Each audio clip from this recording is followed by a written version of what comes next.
تو ہم مسجد اقصیٰ سے متعلق بات کر رہے تھے، اور گزشتہ ویڈیو میں بہت مفصل اس پہ بات کی، کچھ سوالات میں نے اٹھائے تھے کہ ان سوالوں کا جواب کیا ہونا چاہیے، کیا ہے اور کیا ہوگا.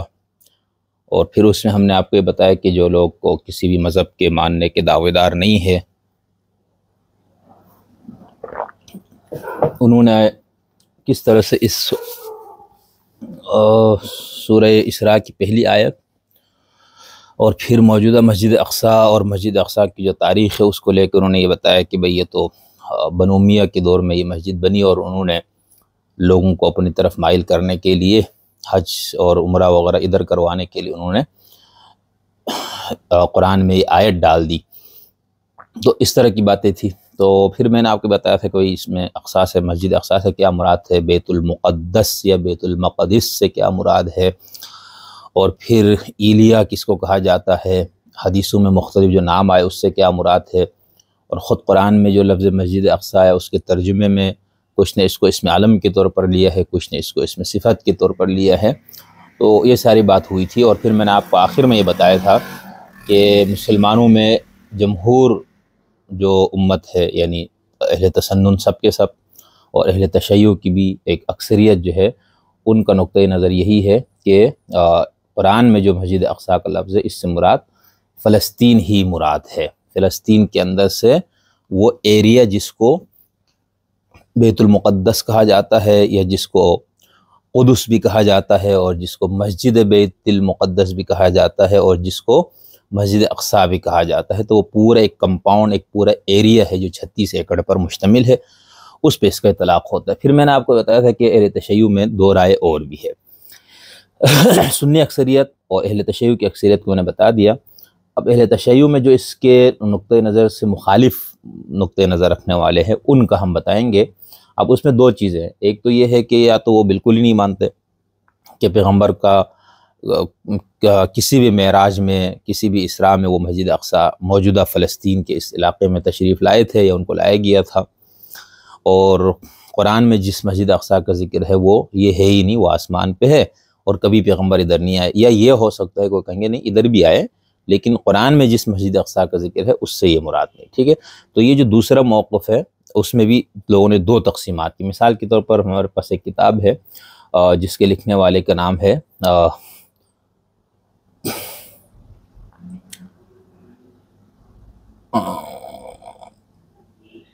حجازی صاحب. ٹھیک ہے. ان کا یہ کہنا ہے، طارق حجازی، ان کی ایک کتاب ہے الشیعہ والمسجد الاقصیٰ. اچھا، اس کتاب کے اندر انہوں نے اہل تشیع کی کچھ تفسیری روایات اور کچھ احادیث کو بنیاد بنا کر یہ بتانے کی کوشش کی ہے کہ بھئی شیعوں کو دیکھو یہ ہمیشہ یہود کے ساتھ ہی ہے. تشیع جو ہے اس کو ہم ابن سبا اور یہودیوں سے نکلا ہوا ایک گروہ کہتے ہیں، تو اس کی وجہ یہ ہے. تو انہوں نے کہا دیکھو مسجد اقصیٰ کے معاملے میں بھی انہوں نے وہی رویہ اختیار کیا. انہوں نے پھر وہ روایتیں دی. پھر آخر میں جا کر انہوں نے صفحہ نمبر 64 پہ خلاصہ یہ بتایا کہ بھئی اہل تشیع کی ہاں 3 آراء ہے مسجد اقصیٰ سے متعلق. نمبر 1 کہ بیت المقدس والی مسجد وہ نہیں ہے جس کا ذکر قرآن میں ہے. ٹھیک ہے. اس سے مراد بیت المعمور ہے، چوتھے آسمان پر. بیت المقدس والی مسجد امویوں نے بنائی ہے لوگوں کو یہاں لانے کے لیے، اس کی کوئی تقدیس نہیں ہے. یہ لکھنے والا خود سنی ہے، وہ ان کا موقف بتا رہے ہیں. نمبر 2 مسجد اقصیٰ سے آسمان والی مسجد ہے، مگر اس سے بیت المقدس کی اہمیت اور تقدس میں کوئی کمی نہیں آتی. یعنی شیعہ یہ کہتے ہیں کہ بھئی یہ مسجد اقصیٰ جو قرآن میں ہے یہ تو آسمان والی مسجد ہے، لیکن اس آسمان والی مسجد کو ماننے کا مطلب یہ نہیں کہ یہاں پر بیت المقدس جس کو ہم کہتے ہیں ارض فلسطین میں ہے، اس کی اہمیت یا مقام یا اس کی عزت میں یا اس کے مرتبے میں کوئی کمی آئے. البتہ کوفہ، قم اور کربلا کی مساجد کی اہمیت بیت المقدس سے زیادہ ہے. نمبر تیسری رائے ان کے مطابق بیت المقدس والی مسجد ہی وہ ہے جسے مسجد اقصیٰ کہا گیا. اس کی اہمیت اور فضیلت مسجد حرام، مسجد نبوی، مسجد کوفہ سے کم ہے. البتہ تینوں آراء میں مشترک یہ ہے کہ مسجد کوفہ، مسجد کربلا، قبر امام حسین، قبہ سامرہ مسجد اقصیٰ سے زیادہ مقام کا حامل ہے، چاہے وہ آسمان والی مسجد ہو یا پھر بیت المقدس. اب یہ جو تیسری رائے ہے یہ یوں سمجھ لیجیے، جو ہم نے گزشتہ گفتگو میں کہی تھی کہ اکثریت کا جو کی رائے ہے کہ مسجد اقصیٰ یہی ہے. اب یہ بات کی بات ہے کہ وہ مسجد کوفہ کو اس بیت المقدس سے زیادہ اہم سمجھتے ہیں، زیادہ مقام والا سمجھتے ہیں، یا اس سے کم؟ اس پہ بہت سی روایتیں اہل تشیع روایات نہیں موجود ہے، اس کی بھی تاریخ حضرت نوح اور اس سے لے کر آتے. خیر، یہ ہو گیا حجازی صاحب کے مطابق اہل تشیع کے 3 آراء. اچھا، اب خود ایک شیعہ عالم لبنان کے بہت بڑے شیخ جہاد عبدالہادی فرحات، انہوں نے بھی ایک کتاب لکھی ہے الشیعہ والمسجد الاقصی سے، اس کتاب کا نام ہے. ٹھیک ہے،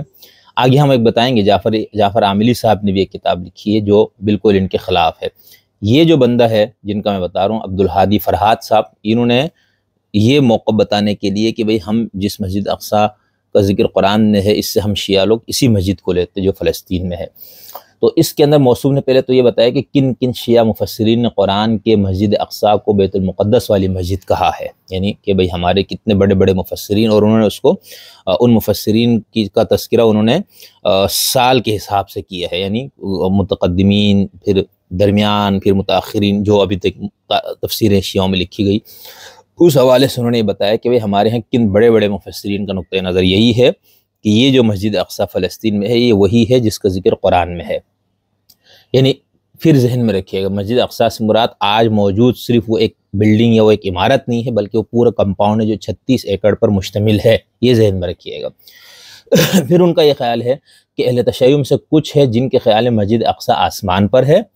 ان کی ایک دلیل مسجد کا نہ ہونا ہے، اور دوسری دلیل کچھ روایات ہے. اچھا، اس کے بارے میں پھر یہ آگے بتائیں گے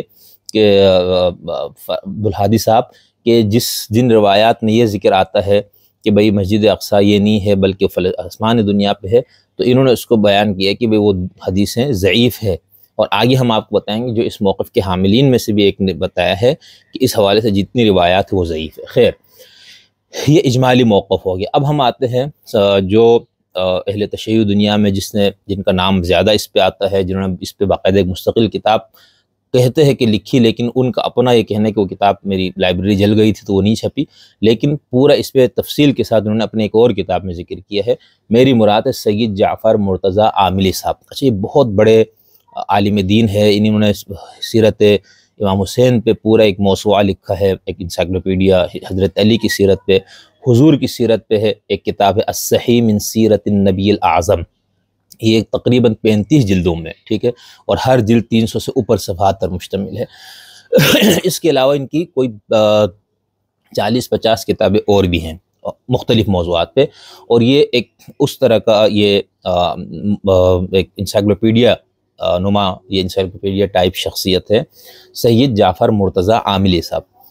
انہوں نے اپنی کتاب الصحیح من سیرت النبی الاعظم کے اندر تفصیل سے بتایا ہے مسجد اقصی بیت المقدس یا بیت المقدس کے حوالے سے، اور یہ کہ جو اس وقت مسجد اقصی موجود ہے یہ قرآن والی مسجد اقصی نہیں ہے. اور پھر قرآن میں کیا ہے بھائی؟ وہ کہتے قرآن میں جو مسجد اقصی ہے وہ آسمان دنیا پہ ہے. ان کا یہ کہنا ہے، ان کو پھر کسی نے ان کے ویب سائٹ پہ ایک سوال کسی نے ان کو بھیجا کہ بھئی آپ کی کتاب اس طرح سے ہم نے سنا آئی ہے اور اس میں آپ نے مسجد اقصی کا انکار کر دیا ہے، تو پھر کیا اس کا آپ کا موقف ہے؟ تو انہوں نے اس میں بتایا ہے، ایک تو انہوں نے اپنی کتاب سیرت میں اس پہ بحث کی، پھر انہوں نے اس سوال کا جواب دیتے. تو میں سیرت والی کتاب کا حوالہ ہم اپنی کتاب میں دیں گے. یہاں پر میں ان کے اس سوال کے جواب میں جنہوں نے بات کی وہ آپ کو سناتا ہوں. اس میں وہ کہتے ہیں اور یہ جواب جو ہے وہ 2010 میں لکھا گیا.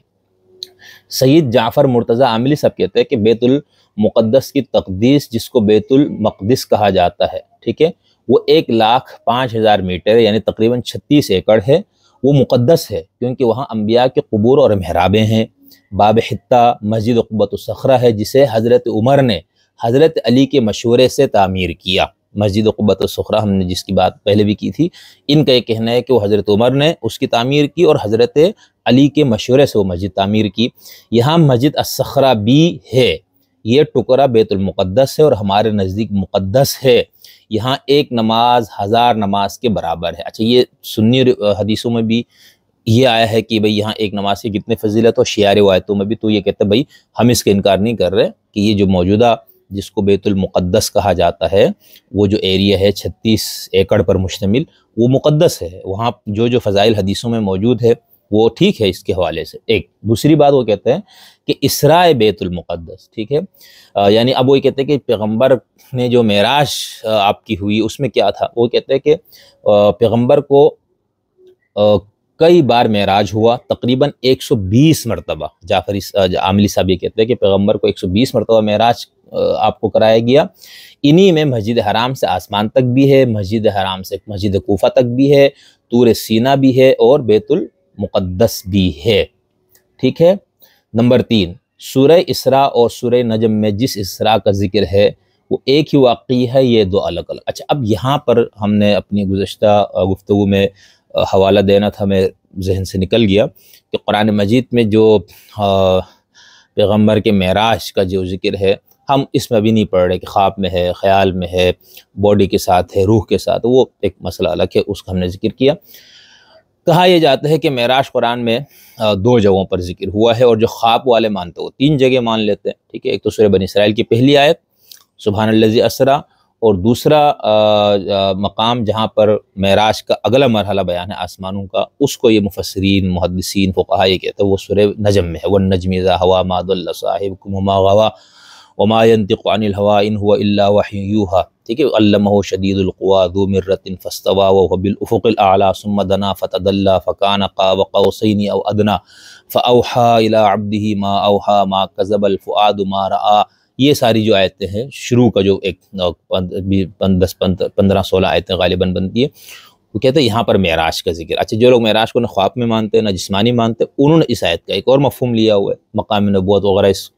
سے کشید کیا ہے۔ جو خواب میں مانتے وہ کہتے ہیں ٹھیک ہے، یہ خواب کا معاملہ ہے۔ جو جسمانی اور روحانی مانتے اس کو اس سے۔ اب یہ کہتے ہیں جعفر عاملی صاحب فرما رہے ہیں کہ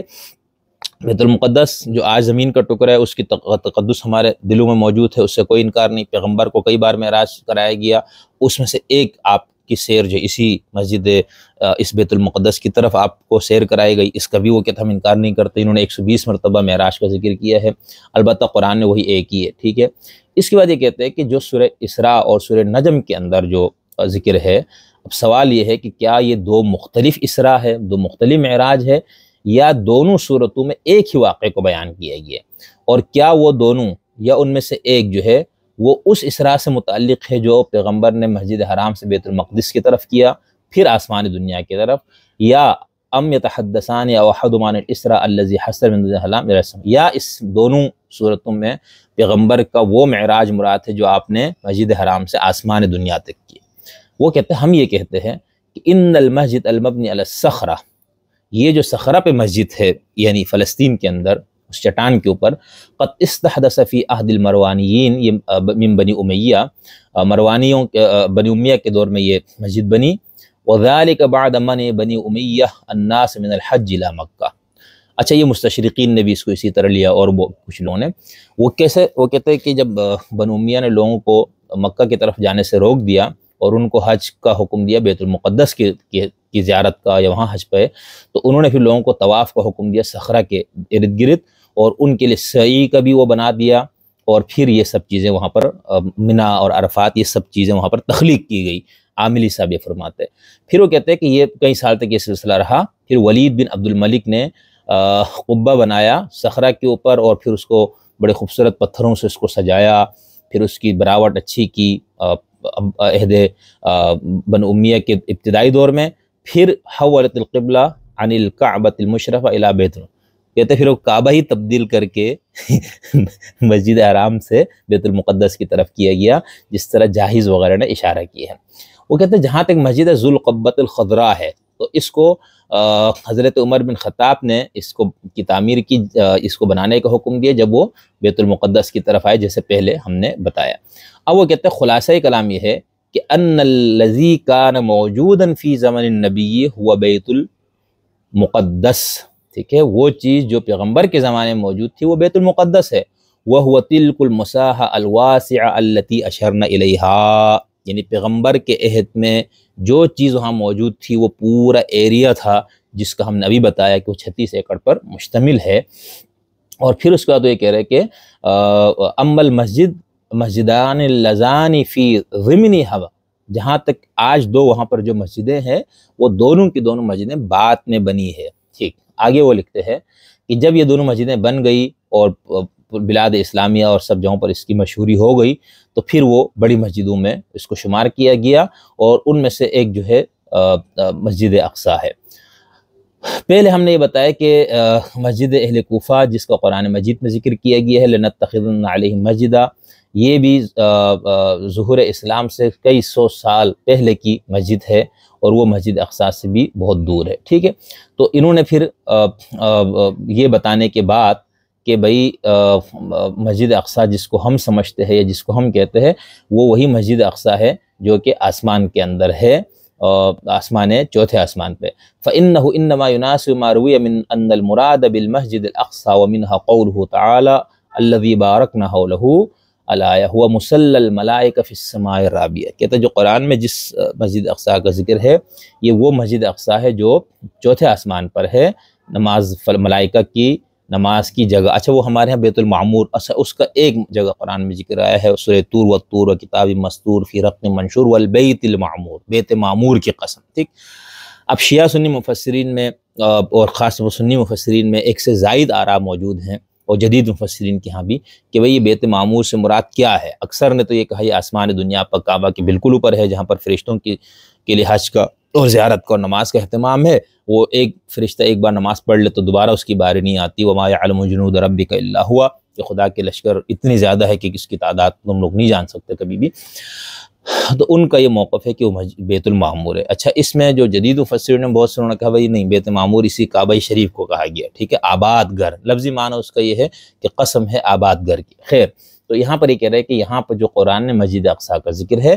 اس سے مراد جو ہے وہ آسمان دنیا والی مسجد ہے، جہاں پر فرشتے نماز پڑھتے ہیں۔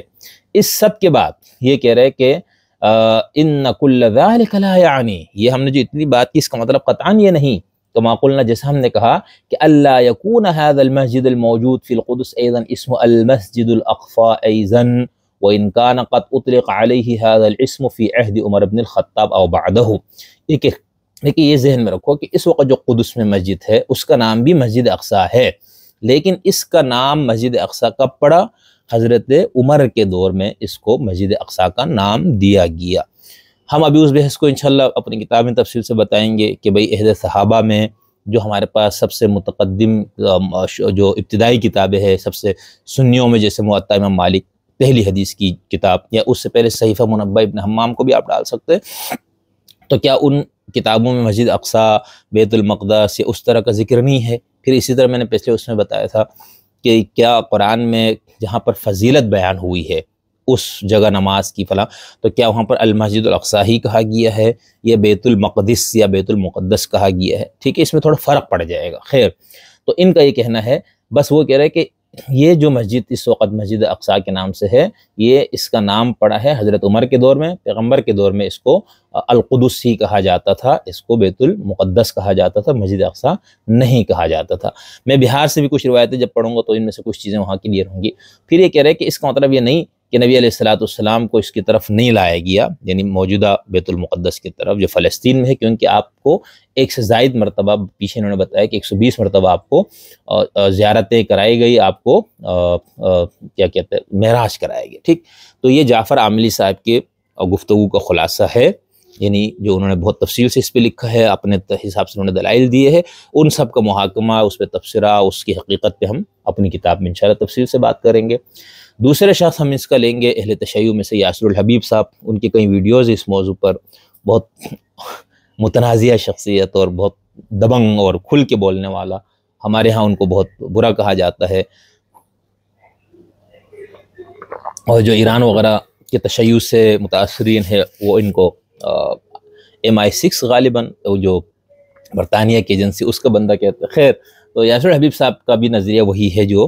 ہم نے ابھی آپ کو جعفر عاملی صاحب کو بتایا۔ ان کے مطابق، یعنی یاسر الحبیب کے مطابق، ہم اس کو مسجد بیت المقدس کہیں گے، نہ کہ مسجد اقصی۔ یعنی وہ کہتے ہیں ابھی جو قدس ہے، جس کو عام مسلمان مسجد اقصی کہتے ہیں، کہتے ہیں ہم اس کو بیت المقدس والی مسجد کہیں گے، مسجد اقصی نہیں کہیں گے۔ فرق ہے، جو موجودہ مسجد اقصی ہے جو بنی ہوئی ہے، ان کا بھی یہ خیال ہے کہ بعد میں بنی ہے، اور جو بیت المقدس ہے یا بیت المقدس ہے وہ پہلے سے موجود ہے، وہ پورے ایریا پہلے سے موجود ہے، لہٰذا ابھی ہم کہیں گے بیت المقدس کی مسجد، ہم یہ نہیں کہیں گے کہ مسجد اقصی۔ کیوں بھئی، کیوں نہیں کہیں گے آپ؟ وہ کہتے ہیں کیونکہ مسجد اقصی تو مسجد صخرہ ہے، دنیا کی تمام باقی مساجد کی طرح، ٹھیک ہے، اس مساجد کی طرح اس بقعہ یعنی بیت المقدس کو اقصیٰ کہا گیا کیونکہ یہ دور تھا، نہ کہ یہ وہ ہے جسے قرآن نے مسجد اقصیٰ کہا جاتا ہے کیونکہ وہ مسجد آسمان پر ہے۔ ان سب کے نزدیک بیت المقدس مقدس مقام ہے، البتہ مسجد اقصیٰ کو وہ تقدس نہیں، قرآن میں جس کو مسجد اقصیٰ کہا گیا ہے اس کو جو تقدس ہے وہ چوتھے آسمان پر ہے، اور قرآن میں جس کو مسجد اقصیٰ کہا گیا اور موجودہ دور میں جس کو کہا جا رہا ہے کہ یہ وہ ہے ہی نہیں۔ ایک اور صاحب ہے سید اصدق نقوی صاحب، فیس بک وغیرہ پہ ان کے تحریریں آتی ہے، ان کی 2-3 بڑی اچھی کتابوں کے ہم نے نام سنے، ابھی تک پڑھنے کا اتفاق نہیں ہوا، صاحب علم شخص ہے۔ انہوں نے کوئی 15 صفحے کا ایک مضمون شیئر کیا تھا اپنا، کہ میں نے 2 سال پہلے مضمون لکھا تھا۔ میں اس مضمون کو کوشش کرتا ہوں مختصر کرنے کی، لیکن ذرا طویل گفتگو ہو جائے گی، اس کو وہ پیش کر رہا ہوں تاکہ آپ کو یہ بھی سمجھ میں آئے کہ جو یہ نہیں مانتے کہ قرآن میں جس کو مسجد اقصیٰ کہا گیا وہ بیت المقدس میں نہیں ہے، تو وہ کس طرح اس کو ثابت کرتے ہیں۔ وہ لکھتے ہیں سید اصدق نقوی صاحب اپنے مضمون میں، یہ تحریر ہم نے 2 سے 2.5 سال قبل تقریباً 2021 میں لکھی تھی، جس میں مسجد اقصیٰ کی حقیقت تاریخی اور شیعی منابع کی روشنی میں دیکھنے کی کوشش کی ہے۔ شیعہ موقف یہ ہے کہ مسجد اقصیٰ یروشلم میں نہیں بلکہ آسمان میں ہے، لیکن اس کے باوجود یروشلم اور اطراف کے علاقے ارض مقدسہ ہیں، کیونکہ وہ سرزمین انبیاء ہے جہاں بہت سے انبیاء مبعوث ہوئے اور مدفون ہے۔ نیز ہمارے نبی صلی اللہ علیہ وسلم نے یروشلم کی جانب نماز پڑھی ہے۔ اس حد تک پورے خطے کا تقدس ہے۔ جس ارض موعودہ، ٹھیک ہے، پرومس لینڈ کا عہد ابراہیم علیہ السلام سے خدا نے کیا تھا، یہ ان کی آل ہی کو ملے گا، جیسا کہ اس تورات کے سفر اول میں درج ہے جو یہودیوں کے ہاتھوں میں ہے۔ اور یہ امر تو بدیہی ہے کہ مظلوم کی حمایت اور ظالم سے برات واجب ہے، جس کے لیے اس مظلوم کا کسی مقدس سرزمین پہ ہونا شرط نہیں، مگر ہاں مقدس سرزمین کا کسی کے قبضے میں ہونا ایک الگ امر ہے۔ نوٹ، آگے وہ لکھتے ہیں کہ کسی بھی علاقے میں رہنے کو حق حاصل، اچھا یہ انہوں نے فیس بک پہ پوسٹ لکھی، اب جو ان کا مضمون ہے اس مضمون کے اندر وہ انہوں نے یہ لکھا ہے کہ سوال یہ آتا ہے کہ اس وقت تو وہاں باقاعدہ کوئی مسجد ہی نہیں تھی جس کو آج ہم مسجد اقصیٰ کہتے ہیں، تو یہ حضرت عمر کے دور میں بنی جب انہوں نے بیت المقدس فتح کیا تھا، اور پھر عبد الملک بن مروان کے زمانے میں اس کی مزید تعمیر ہوئی۔ ابن کثیر کے بقول عبد الملک بن مروان نے گنبد صخرہ اور مسجد اقصیٰ کو اس لیے تعمیر کیا تھا کہ لوگوں کو کعبہ سے منصرف کیا جا سکے۔ جو معراج جسمانی کو نہیں مانتا وہ بھی نہیں مان سکتا کہ کوئی مادی مسجد تھی۔ یروشلم میں جہاں آپ گئے نیز عربی میں الاقصیٰ کہتے ہیں سب سے دور کی جگہ کو۔ اب یہ ان کا جو نقطۂ نظر ہے، پوائنٹ ہے، وہ یہ یہاں پر بیان یہ کرنا چاہ رہے ہیں، ایک تو یہ کہ مسجد تھی ہی نہیں، یہ حضرت عمر کے دور میں پھر بعد میں مروان اور ان لوگوں نے کیا۔ نمبر 2 یہ کہہ رہے کہ اس کو مسجد اقصیٰ کہا جاتا ہے اور عربی میں اقصیٰ کہتے ہیں سب سے دور جگہ کو۔ کیا کوئی کسی شہر میں رہتے ہوئے اپنے شہر کے مسجد کو سب سے دور کی مسجد کہے گا؟ ایک مسجد کے لیے بہت عجیب نام ہوگا، اس کو سب سے دور کی مسجد کہا جائے اور اپنا رسمی نام ہو، یعنی وہ نام بھی اس کا یہ ہو۔ مسجد کا مطلب بھی سجدہ کرنے کی جگہ ہے۔ بہر کیف ہم دیکھتے ہیں کہ روایات اہل بیت علیہ السلام اس بارے میں کیا کہتے ہیں۔ اچھا یہاں پر ایک تو یہ بات ٹھیک ہے کہ بھئی یہ مسجد اقصیٰ نام عجیب سے، حالانکہ ایسا نہیں ہے، خیر یہ ان کا انہوں نے پوائنٹ اٹھا لیا۔ پہلی جو 2 باتیں ہیں وہ پہلے بھی ہم نے یاسر الحبیب اور عاملی صاحب کی زبانی آپ کو بتا دیا، وہ مشترک ہے۔ اس کے بعد انہوں نے کہا کہ ہم حدیثوں کی روشنی میں اس کا جائزہ لیں گے، لیکن اب وہ حدیثوں تو دیکھیں کیا کہہ رہے ہیں، اس تحریر میں اسنادی جائزہ نہیں لیں گے، یعنی وہ کہتا ہے کہ جو حدیثیں ہم پیش کر ہم یہ نہیں بتائیں گے یا اس پہ جائزہ نہیں لیں گے کہ وہ سند کے لحاظ سے حدیث ضعیف ہے کیا ہے، کہہ رہے اس کا ہم جائزہ نہیں لیں گے۔ اچھا بھائی کیونکہ تقریباً سب روایات ہی جو ہم نے ذکر کی وہ سندن ضعیف یا مرسل ہے، یعنی وہ خود مان رہے، اور یہ میں ابھی آگے مشرب بہار اور انوار اور ان سب سے بھی بتاؤں گا کہ بھئی ان روایات کو، اور جو اشیاء والقرآن جو ایک جہاد فرات صاحب کی کتاب تھی اس میں انہوں نے بتایا بھئی یہ قابل استناد نہیں۔ یہاں پر بھی یہ کہہ رہے کہ یہ سب جو روایت ہم ذکر کر رہے ہیں کہ مسجد اقصیٰ سے مراد آسمان دنیا والی مسجد، آسمان والی مسجد ہے، بیت المقدس والی مسجد نہیں ہے، کہتا اگرچہ وہ سب روایات ضعیف اور مرسل ہیں، پھر ہم اس کا لیکن یاد رہے کہ فقط سند ہی معیار نہیں ہے۔ اصدق صاحب لکھتے ہیں اگر ان سب روایات کو جمع کیا جائے تو بہت سے قرائن جمع ہو جاتے جن سے نتائج لیے جا سکتے۔ اچھا یہ جو تصور ہے ضعیف حدیث اور اس پہ کہ سندن ضعیف ہو، متنن ضعیف ہو، یعنی متنن ضعیف مطلب یہ ہوتا ہے کہ آپ اس کو درایت کے اصولوں کی روشنی میں پرکھتے ہیں۔ خیر اب اس کے بعد یہ ہے کہ بھائی اگر ایک حدیث ضعیف ہے پھر اسی کی تائید کرنے والی ایک صحیح حدیث آ جائے، یا ایک ہی موضوع پہ بہت ساری حدیثیں وہ سب کی سب ضعیف ہے، تو کیا پھر وہ کوئی قابل استناد چیز بن جاتی نہیں؟ یہ اصول حدیث میں اس میں مباحث ہے، اور اہل سنت کے یہاں بھی تصور پایا جاتا ہے کہ بہت ساری روایتیں موجود ہو ایک مسئلے پہ اور وہ سب کی سب ضعیف ہو، وہ یہ تو کچھ نہ کچھ اس کی اہمیت بن جاتی، تو وہی بات انہوں نے یہ کی، تو ان کا بھی موقف یہی ہے۔ ایک اور ہمارے فیس بک کے بہت معروف لکھاری ہے اور ایکٹیوسٹ ہے چودھری محسن صاحب، اور ہمارے دوست بھی ہے، اور جب یہ کبھی کبھار جوش میں آ کے کچھ چیزیں لکھتے ہیں تو بہت سے لوگوں کو وہ آگ لگا دیتے ہیں، تو خیر ان کا بھی میں 2-3 انہوں نے پوسٹیں اس حوالے سے لکھی، وہ بیان کر کے پھر ہم آگے چلیں گے۔ وہ لکھتے ہیں، ایک دلچسپ بات آپ کو بتاؤں کہ شیعہ مسلک کے نزدیک مسجد اقصی یروشلم میں نہیں بلکہ عرش بری پر ہے۔ اب انہوں نے عرش بری کر دی، ٹھیک ہے۔ سورہ بنی اسرائیل کی پہلی آیت جس میں واقع معراج کا ذکر ہے، سبحان الذی اسریٰ بعبدہ، پوری آیت انہوں نے لکھی ہے۔ شیعہ علماء اس آیت مجیدہ کی تفسیر یہ کرتے ہیں کہ نبی کریم کو مسجد الحرام سے آسمانوں تک کی معراج کروائی، تو یہاں مسجد الحرام سے جو سفر شروع ہو مسجد الاقصیٰ تک گیا، مطلب عرش بری تک، اور اقصیٰ کے لغوی معنی بھی انتہا کے ہے، اس لیے معراج کو اسی آیت سے ثابت کیا جاتا ہے۔ تو سوال بنتا ہے کہ کیا نبی کریم کے معراج مکہ سے یروشلم تک تھی؟ رسول معظم اور خلفۂ راشدین کے دور تک یروشلم والی مسجد اقصیٰ کا کوئی وجود نہیں تھا، جس کو ابھی مسجد الاقصیٰ سمجھ کر آزاد کروانے کا کہا جاتا ہے۔ اس کو اموی خلیفہ عبد الملک بن مروان نے تعمیر کیا تھا۔ اچھا، یہاں پر آگے جب ہم پہلے بھی ہم نے کچھ اشارے کیے ہیں جو جمہور شیعوں کا موقف ہے وہ، اور آگے بھی ہم بتائیں گے، چودھری صاحب ہو یا اصدق صاحب ہو یا جعفر عاملی صاحب ہو، جو بھی اس طرح کے صاحبان علم و دانش ہیں، ان کی ذمہ داری یہی بنتی ہے کہ جب آپ کسی موضوع پہ لکھے تو آپ کو اس کے تمام جہات پہ ایک نظر ڈالنی چاہیے۔ یعنی اب اس حد تک حتمیت کے ساتھ یہ کہنا کہ اہل تشیع کا موقف ہی یہی ہے کہ یہ مسجد وہ ہے ہی نہیں، یعنی بیت المقدس یا وہ اصل جو مسجد اقصیٰ کا جو قرآن میں ذکر ہے وہ آسمان والی مسجد ہے، تو اس طرح سے تاثر دیا گیا کہ جیسے یہ شیعوں میں مجمع علیہ بات ہے، متفق علیہ بات ہے، تو حالانکہ ایسا نہیں ہے۔ ہم پہلے بھی کچھ بتا چکے ہیں، آگے بھی اس پہ تفصیل سے بتائیں گے۔ اس کے بعد انہوں نے ایک اور پوسٹ لکھی جس میں کہتے ہیں کہ سورہ بنی اسرائیل مسجد الاقصیٰ سے کون سی مسجد مراد ہے جس کی طرف رسول صلی اللہ علیہ وسلم کو معراج کروائی گئی؟ امام جعفر صادق سے اس مسجد کے بارے میں سوال کیا گیا جو فضیلت کی حامل ہے۔ امام جعفر نے فرمایا مسجد الحرام اور مسجد رسول افضل ترین مساجد ہیں۔ سائل نے کہا مسجد اقصیٰ اس میں شامل نہیں؟ امام نے فرمایا وہ مسجد الاقصیٰ آسمان میں ہے اور رسول اللہ کو اسی کی طرح معراج کروائی گئی تھی۔ اچھا، سید اصدق صاحب نے بھی بتایا کہ سوال جو روایت ہے وہ ضعیف ہے۔ جہاد فرات صاحب نے بھی بتایا کہ ضعیف ہے، ٹھیک ہے۔ ابھی ہم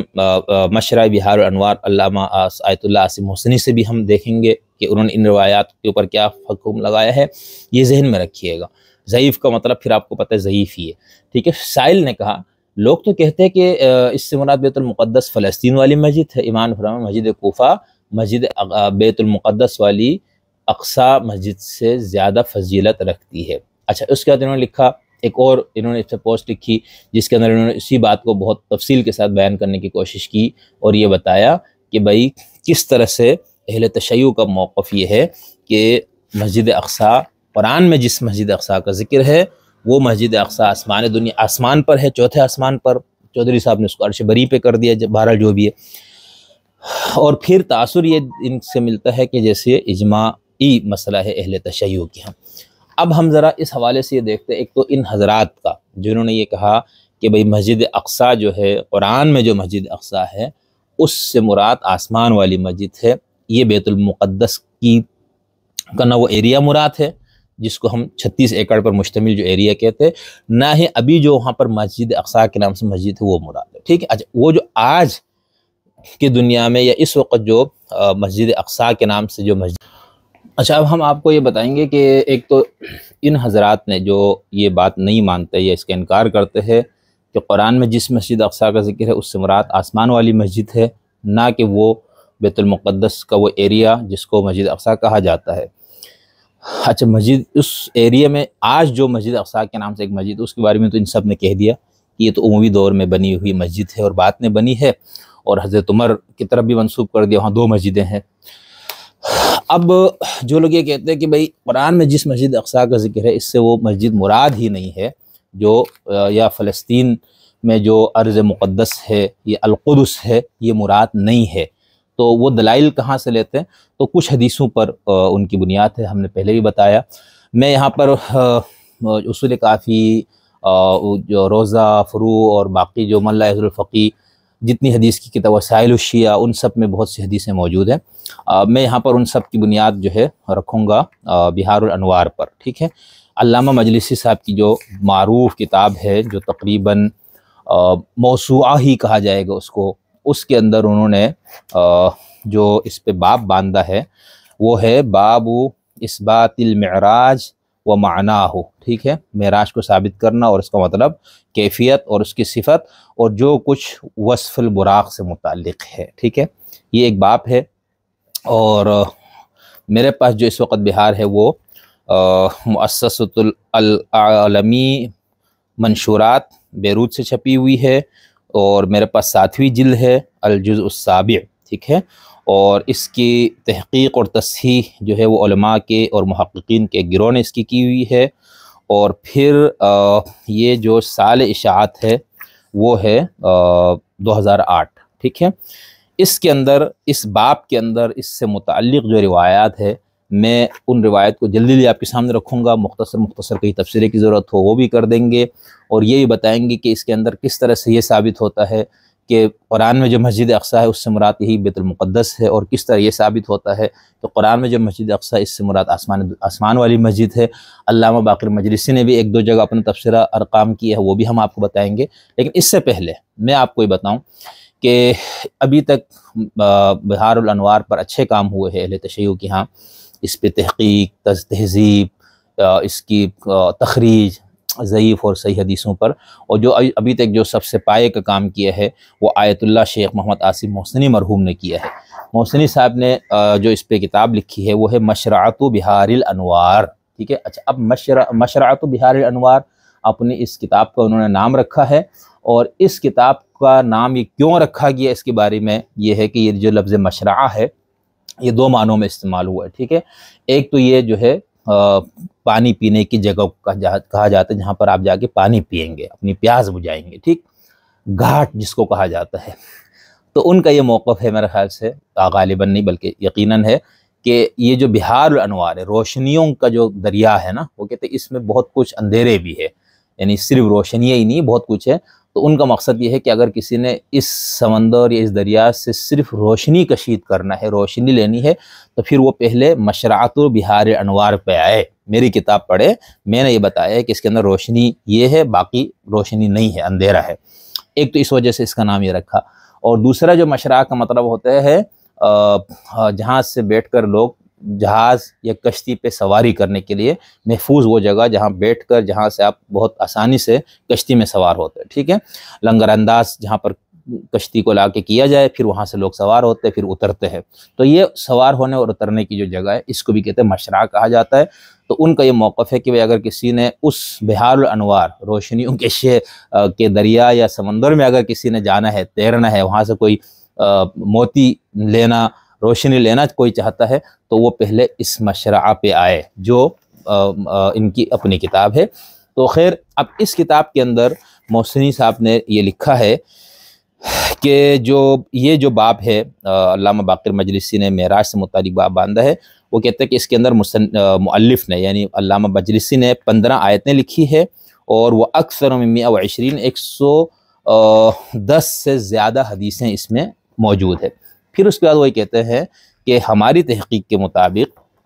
اس کے اندر حدیث نمبر 14، حدیث نمبر 15، حدیث نمبر 18، 48، 54 اور 59 یعنی 59 اور 64، 66 اور 74، بس سند کے اعتبار سے یہی حدیثیں صحیح ہے۔ 100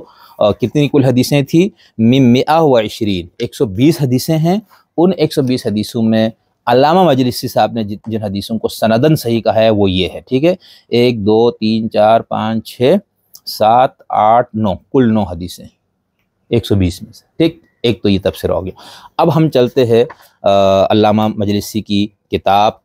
بہار کے اندر سے کچھ روایتیں پڑھتے ہیں۔ سب سے پہلی روایت انہوں نے یہ جو آیت ہے اس آیت کو پیش کی ہے۔ پھر اس کے بعد انہوں نے علامہ طبرسی کے حوالے سے لکھا ہے کہ یہ آیت جو ہے اللہ کے رسول صلی اللہ علیہ وسلم کے اسراء سے متعلق ہے۔ وَكَانَ ذَلِكَ بِمَكَّةَ، اور یہ مکہ سے شروع ہوا، آپ نے مغرب کی نماز مسجد میں پڑھی۔ ثُمَّ أُسْرِيَ بِهِ فِي لَيْلَتِهِ، پھر اسی رات آپ کو اسراء معراج پہ لے جایا گیا۔ ثُمَّ رَجَعَ، پھر آپ واپس لوٹے۔ فَصَلَّى الصُّبْحَ فِي الْمَسْجِدِ الْحَرَامِ، مسجد حرام میں صبح کی نماز پڑھی۔ فَأَمَّا الْمَوْضِعُ الَّذِي أُسْرِيَ إِلَيْهِ أَيْنَ كَانَ، جہاں تک بات ہے کہ جہاں پر آپ کو معراج کی رات لے جائے گیا وہ جگہ کہاں ہے، تو وہ کہتے ہیں قیل کان الاسراء الی بیت المقدس، یہ بھی ایک روایت ہے، یہ بھی کہا جاتا ہے کہ بیت المقدس کی طرف آپ کو لے جایا گیا۔ وقد نطق به القرآن، قرآن نے اسی کی بات کی ہے، علامہ طبرسی کے حوالے سے لکھتے ہیں ولا يدفعه مسلم، اور کوئی بھی مسلمان اس بات کو رد نہیں کر سکتا۔ یہ پہلی بات، پہلی جگہ جہاں پر انہوں نے یہ اس کے اوپر بات کی۔ اسی طرح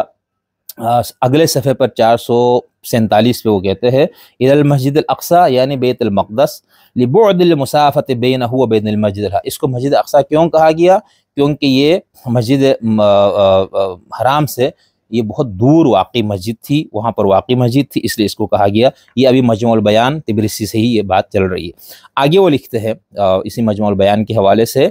اب یہ جو کہا گیا کہ وہ مسجد اقصی جس کے ارد گرد کو ہم نے بابرکت بنایا، تو وہ کہتے ہیں کہ ای جعلنا البرکۃ فیما حولہ، ہم نے اس کو بابرکت بنایا ہے، من الاشجار والثمار والنبات والامن والخصب، ٹھیک ہے، درختوں سے، پھلوں سے، نباتات سے، امن سے، ہریالی سے، ٹھیک ہے، حتی لا يحتاج الی ان یجلب الیہم من موضع آخر، یہاں تک کہ اس سرزمین کے لوگ کسی اور جگہ سے کچھ لانے کے لیے محتاج نہیں ہے۔ یا تو اس وجہ سے اس کو مبارک کہا گیا ہے، او یا بِأَنَّ جَعَلْنَاهُ مَقَرَّ الْأَنْبِيَاءِ وَمَحْبَتَ الْمَلَائِكَةِ، ہم نے اس کو انبیاء کی سرزمین، ملائکہ کے اترنے کی جگہ بنایا ہے۔ تو یہ کہہ رہے اس وجہ سے اس کو مسجد اقصی کے ارد گرد کو جو ما بارکنا حولہ کہا، وہ اس وجہ سے کہا ہے۔ اس کے بعد حضرت ابو ذر اور ابو سعید خدری سے روایت ہے کہ نبی صلی اللہ علیہ وسلم نے فرمایا،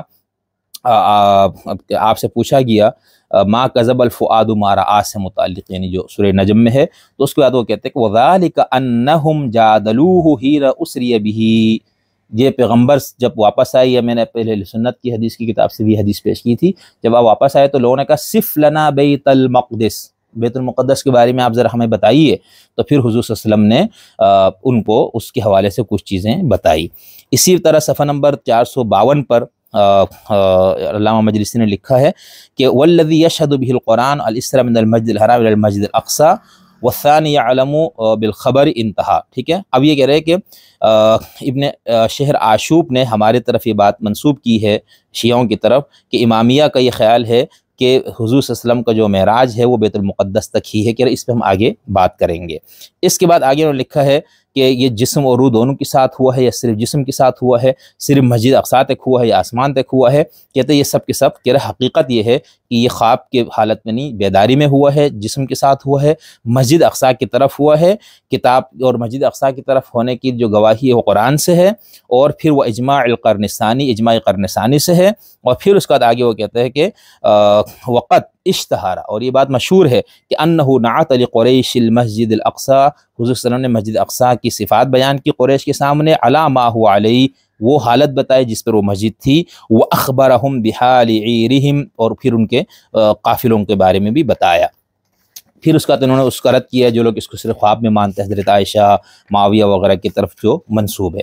پھر اس میں علامہ مجلسی نے آگے کچھ اور روایات بھی ذکر کی ہے، مثال کے طور پر حدیث نمبر 16 میں ہے سہل بن زیاد عن عمر بن عثمان عن محمد بن عبداللہ الخزار عن ہارون بن خارجہ عن ابی عبداللہ قال ان رسول اللہ لما اسر اللہ به، جب حضور صلی اللہ علیہ وسلم خدا نے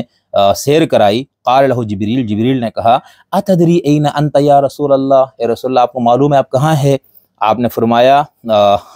الساعۃ انت مقابل مسجد الکوفان، پھر جبریل نے خود کہا کہ اے نبی آپ اس وقت مسجد الکوفان کے پاس ہے۔ آپ نے فرمایا کہ فاستأذن لی ربی عز وجل حتی آتی فاصلی فی رکعتین، کہ میں نے اپنے فاستأذن، میرے رب سے اجازت دیجئے کہ میں یہاں پر 2 رکعتیں پڑھنا چاہتا ہوں، پھر اللہ نے اجازت دی، پھر آپ نے وہاں پر 2 رکعتیں پڑھی، یعنی کوفہ کی جو مسجد، اس کو مسجد کوفان بھی کہا جاتا ہے۔ تو ایک تو یہ یہاں پر صرف یہ ہے کہ اس رات گزرتے ادھر ادھر جگہوں، مختلف جگہوں پر آپ گزرے، اس میں سے کوفہ والی مسجد بھی تھی۔ پھر آگے ہے جب حضور نے فرمایا، مشرکین مکہ نے کہا کہ ہمیں بیت المقدس کی صفات بیان کرے، تو پھر آپ نے وہ بتایا کہ وہاں پر کیا کیا چیزیں ہیں۔ یہ وہ روایت ہے جس کو موصلی کہتے ہیں کہ یہ سند کے لحاظ سے صحیح ہے۔ حدیث نمبر 19 میں براق کا ذکر ہے، پھر آپ اس پہ سوار ہوئے، پھر آپ بیت المقدس آئے، ٹھیک ہے۔ پھر جن جن سے آپ نے ملنا تھا انبیاء سے، ان سب سے ملے۔ ثم رجع فحدث اصحابہ، پھر آپ واپس آئے، صحابہ کو بتایا میں ایک بیت المقدس گیا تھا، رات کو واپس آیا، میرے پاس جبریل آیا براق کے ساتھ، یہ سب چیزیں بتائی۔ قال بعضهم لبعض، تو کچھ نے ایک دوسرے سے کہنا شروع کیا، انما جاء الشام وهو راکب سریع ولکنکم قد اتیتم الشام وعرفتموها۔ بھائی یہ بندہ کہتا ہے میں شام سے آیا، اب یہاں پر بھی دیکھیں شام، ٹھیک ہے، یہ کہہ رہے میں شام سے واپس آیا ہوں، وہاں جا کے تمہیں معلوم ہے شام کے بارے میں۔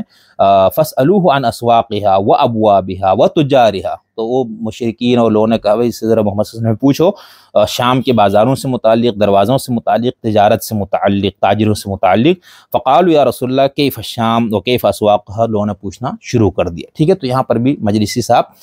جو روایت لا رہے وہ اسی ضمن میں لا رہے ہیں، مسجد اقصیٰ ہی کی ضمن میں، اور اس کو شام ہی قرار دے رہے ہیں۔ اس کے بعد آگے دوسری حدیث نمبر 25 ہے، جس کے اندر یہ ہے کہ ایک حدیث طویل ہے مفضل عن ابی عبداللہ سے، وہ کہتے ہیں کہ میں نے کہا ان مسجد الکوفہ قدیم، کیا مسجد کوفہ قدیم ہے، پرانی ہے؟ قال نعم، انہوں نے کہا ہاں، وہ مصلی الانبیاء، وہ انبیاء کے نماز پڑھنے کی جگہ ہے۔ وَلَقَدْ صَلَّى فِي رسول اللہ، رسول اللہ نے بھی یہاں پر نماز پڑھی، حین اسری بہ الی السماء، جب آپ کو آسمان کی طرف آپ کو لے جایا گیا، ٹھیک ہے۔ تو پھر جبریل نے کہا مسجد کوفہ سے متعلق، اے محمد یہ مسجد تمہارے والد آدم اور انبیاء کی نماز کی جگہ ہے، یہاں اتریے، یہاں پر نماز پڑھیے۔ آپ وہاں اترے، پھر وہاں سے آپ کو آسمان پہ لے جایا گیا۔ اب یہ بھی ایک روایت آتی ہے کہ مسجد کوفہ سے لے جایا گیا۔ اچھا اس کے بعد ایک اور حدیث ہے، حدیث نمبر 32 پر ہے، اس میں یہ ہے کہ کسی نے پوچھا اتدری این انت، حضور سے جبریل نے پوچھا کہ آپ کو معلوم ہے آپ کہاں ہے؟ تو آپ نے کہا کہ لا نہیں اے جبریل۔ فقال، آپ نے کہا، جبریل نے کہا هذا بیت المقدس بیت اللہ الاقصی، یہ بیت المقدس ہے، خدا کا گھر اقصیٰ ہے، اس میں محشر ہے، اس میں منشر ہے۔ پھر جبریل کھڑے ہوئے اور اس طرح سے یہاں پر نماز پڑھائی، اور یہ سب کچھ موجود ہے۔ اسی طرح اسی بہار کے اندر آگے پھر ہے کہ حضور صلی اللہ علیہ وسلم نے طیبہ میں نماز پڑھی، مسجد یعنی مدینہ شریف میں، طور سینا میں، پھر بیت لحم میں، ٹھیک ہے، اور پھر اس کے بعد رکبت فمضینا حتی انتہینا الی بیت المقدس، پھر ہم بیت المقدس پہ گئے، وہاں پر ہم نے براق کو باندھا، اس جگہ جہاں پر انبیاء علیہ السلام باندھا کرتے تھے۔ فدخلت المسجد ومعی جبریل الی جنبی، میں مسجد میں داخل ہوا۔ تو یہاں پر اس روایت سے یہ بتا رہے کہ وہ مسجد اقصیٰ یہی ہے جو بیت المقدس یا بیت المقدس میں، اور اس میں یہ بتایا کہ مدینہ اور طور سینا، بیت لحم، پھر مسجد اقصیٰ، اور وہاں پر بھی یہ مسجد اقصیٰ سے مراد یہ دنیاوی فلسطین والی مسجد ہے۔ اس کے بعد ایک اور روایت ہے، یعنی اسی روایت میں آتا ہے یہ پوری بتا کے کہ بیت المقدس میں آپ گئے، نماز پڑھائی انبیاء سے سب، پھر یہ ہے کہ فصعد جبریل وصعدت معه الى السماء، اس کے بعد جبریل مجھے آسمان پہ لے گی۔ اس کا مطلب ہے مسجد اقصیٰ، یا جس کو یہاں پر ملا باقر مجلسی نے اپنی کتاب میں بیت المقدس کہا ہے، وہ وہی ہے جو اس وقت یہاں پر موجود ہے، مسجد اقصیٰ جس کو کہا جاتا ہے، جس ایریے کو، ٹھیک ہے۔ اس کے بعد ایک اور روایت ہے، ثم اما صلی فی مسجد بیت المقدس، پھر حضور صلی اللہ علیہ وسلم نے بیت المقدس میں امامت کرائی نبیوں کو، اور کہا وحبت مع جبریل، ٹھیک ہے۔ تو یہاں پر بھی اس سے مراد وہی ہے۔ اچھا حدیث نمبر 37 ہے، جس کے اندر یہ ہے کہ حضور صلی اللہ علیہ وسلم کو براق پر بٹھا کر حضور اور جبریل دونوں بیت المقدس کی طرف آئے، اور آپ کے اوپر انبیاء کے محرابوں کو پیش کیا گیا، آپ نے وہاں پر نماز پڑھی۔ وردہ فمر رسول اللہ علیہ وسلم فی رجوعہ بعیر له، پھر اس کے بعد حضور واپسی پہ قریش کے قافلوں اور ان کے پاس سے گزرے، ان سب چیزوں کو آپ نے آ کے پھر لوگوں کو بتایا۔ حدیث نمبر 43 ہے کہ مسجد حرام سے مسجد اقصیٰ کی طرف لے گیا۔ اچھا اب یہ دیکھیے اس روایت کے اندر ہے کہ فقال علی لقد کان کذلک ومحمد اعطی ما هو افضل من هذا، یعنی وہاں پر یہ ہے کہ یہودیوں نے کہا حضرت عیسیٰ کو موسیٰ کو معجزات ملے اور فلاں، تو اس پہ حضرت علی نے کہا حضور کو اس سے زیادہ بہتر، اس سے زیادہ افضل معجزہ ملا۔ کہا ان میں سے ایک یہ ہے کہ انہ اسری بہ من المسجد الحرام الی المسجد الاقصی، کہ آپ صلی اللہ علیہ وسلم کو مسجد حرام سے مسجد اقصیٰ لے جایا گیا۔ مسیرت شہر، اور مسجد حرام سے مسجد اقصیٰ کی جو مسافت ہے وہ 1 مہینے کی مسافت۔ یہاں پر لفظ المسجد الاقصیٰ ہی استعمال کیا گیا ہے۔ وعرج به فی ملکوت السماوات، اس کے بعد آپ کو آسمانوں کی طرف لے جائے گیا۔ یہ علامہ باقر مجلسی نے حدیث یہاں پر نقل کی ہے اور احتجاج تبریسی کے حوالے سے نقل کی ہے، ٹھیک ہے، اس سے بھی یہ ثابت ہوتا ہے۔ اسی طرح حدیث نمبر آگے ہم چلتے ہیں، اس میں ان روایتوں کو چھوڑ رہا ہوں جس کو محسنی صاحب نے صحیح شمار کیا ہے سند کے اعتبار سے۔ اور اس کے اندر مزے کی بات ہے کہ کوئی روایتیں اس طرح سے نہیں ہے جس کے اندر یہ ثابت کیا جائے کہ یہاں پر مسجد سے مراد یہ ہے۔ اچھا، ایک اور آگے حدیث نمبر 67 پہ انہوں نے پھر وہ کچھ آیتیں لکھی ہے، اور پھر سبحان الذی اسریٰ والی آیت لکھی ہے، فَكَانَ مِنَ الْآيَاتِ الَّتِي أَرَاهَا اللَّهُ۔ اب یہاں پر ہے کہ ہم ان کو نشانیاں دکھانا چاہتے تھے، تو کہا کہ ان نشانیوں سے مراد کیا ہے جب آپ کو معراج کرایا گیا بیت المقدس کی طرف، انہو حشر اللہ الاولین والآخرین من النبیین والمرسلین، کہ پیغمبروں کو تمام لوگوں کو جمع کیا، ثم امر جبریل فاذن شفعا واقام شفعا، پھر وہاں پر جبریل نے اقامت بھی کہی اور اذان بھی کہی، ٹھیک ہے۔ اس کے بعد جو اگلی حدیث باقر مجلسی صاحب کی کتاب سے ہم پیش کریں گے وہ یہ کہ اسماعیل جعفری کہتے ہیں کہ میں مسجد حرام میں موجود تھا بیٹھا ہوا، اور ابو جعفر جو ہے وہ بیٹھے ہوئے تھے وہاں پر، اپنا سر انہوں نے آسمان کی طرف اٹھایا ایک بار، اور پھر کعبہ کی طرف ایک بار، پھر انہوں نے یہ آیت پڑھی سبحان الذی اسریٰ بعبدہ، اور اس کو بار بار 3 مرتبہ یہ آیت پڑھی، پھر میرے طرف متوجہ پھر کہا کہ ای شیء یقول اہل العراق فی ہذہ الآیہ یا عراقی، اے عراقی تمہارے عراق والے اس آیت سے متعلق کیا کہتے ہیں؟ یہ حدیث بھی سب نے پیش کرنے کی کوشش کی ہے، تو میں نے کہا یقولون اسری بہ من المسجد الحرام الی البیت المقدس، بھئی ہم تو یہی کہتے ہیں کہ آپ کو مسجد حرام سے بیت المقدس لے جائے گیا۔ فقال، تو آپ نے فرمایا لیس ہوا کما یقولون، امام ابو جعفر نے کہا کہ وہ اس طرح سے نہیں ہے جس طرح لوگ کہتے ہیں، ولکنہ اسری بہ من ہذہ الی ہذہ، آپ کو یہاں سے یہاں لے جایا گیا، وہ اشار بیدہ الی السماء، اور آسمان کی طرف اشارہ کیا، ٹھیک ہے۔ اب اس روایت کو بھی پیش کیا جاتا ہے کہ بھئی بیت المقدس یا بیت المقدس آپ کو نہیں لے جایا گیا، لیکن عراقی نے یہ کہا کہ ہم تو یہی سمجھتے۔ خیر، یہ بھی وہ حدیث ہے جس پہ محسنی صاحب کہتے ہیں یہ حدیث صحیح نہیں، اس پہ صحیح کا حکم نہیں لگایا محسنی نے۔ اسی طرح اسی صفحے پر آگے یہ کہتے ہیں، مجلسی صاحب نے اپنا ایک تبصرہ یہاں پر رقم فرمایا ہے، بیان قول من ہذی الی ہذی، یہ جو امام نے کہا بھئی یہاں سے یہاں یعنی مسجد حرام سے آسمان تک، کہتے ہیں ای المراد بالمسجد الاقصی البیت المعمور، یہاں پر اس سے مراد مسجد اقصی سے بیت معمور ہے، لأنہ اقصی المساجد، کیونکہ وہ سب سے دور مسجد ہے۔ اب مجلسی کہتے ہیں ولا ینافی ذہابہ اولا الی بیت المقدس، یہ اس بات کے منافی نہیں ہے کہ آپ کو پہلے بیت المقدس لے جائے گیا۔ یہ جو کہا گیا کہ مسجد حرام سے سیدھا آسمان پہ، تو مجلسی صاحب کہہ رہے ہیں اس میں یہ نہیں ہے کہ بیت المقدس یہ فلسطین میں لے جانے کی یہاں پر اس کو رد کیا گیا ہو، اس میں کوئی منافات کوئی تضاد نہیں ہے۔ اس کے بعد اگلے صفحے پر صفحہ نمبر 506 پر مجلسی صاحب نے لکھا ہے وہ چیزیں لکھی ہے جہاں پر حضور صلی اللہ علیہ وسلم کی مختلف انبیاء کے ساتھ ملاقاتیں ہوئی، پھر وہاں پر صخرہ کا بار بار ذکر آتا ہے، اس پہ بیٹھنے کا ذکر آتا ہے، تو یہ سب کی سب وہ چیزیں ہیں جو یہ بتانے کے لیے ہے کہ بھئی اس سے مراد مسجد بیت المقدس یعنی سرزمین فلسطین والی جگہ ہے۔ پھر اس کے بعد یہ ہے کہ حدیث نمبر 84 میں، ٹھیک ہے، اس کے اندر انہوں نے پورا بتایا ودخل علیہ اللہ علیہ وسلم فمرا، جبریل آئے فقال اسکن فانما، پھر جبریل نے براق سے کہا بھائی پرسکون ہو جاؤ، سب سے خیر البشر آپ پر ہے، احب خلق اللہ علیہ، ٹھیک، فسکنا، پھر براق ٹھیک ہو گیا، رسول صلی اللہ علیہ وسلم نکلے، فرقبہ لیلاً، رات کو آپ اس پہ سوار ہوئے، وتوجہ نحو بیت المقدس، اور مسجد حرام سے آپ بیت المقدس کی طرف گئے، فاستقبل شیخاً، وہاں پر ایک بزرگ سے ملاقات ہوئی، اور پھر باقی روایات وہی ہے۔ پھر اس کے بعد یہ مجلسی صاحب نے 86 نمبر پر یہ بتایا ہے کہ معراج سے متعلق لوگوں کا اختلاف ہے، خوارج اس کا انکار کرتے ہیں، جہمیہ یہ کہتے ہیں کہ آپ جسم کے ساتھ نہیں روح کے ساتھ گئے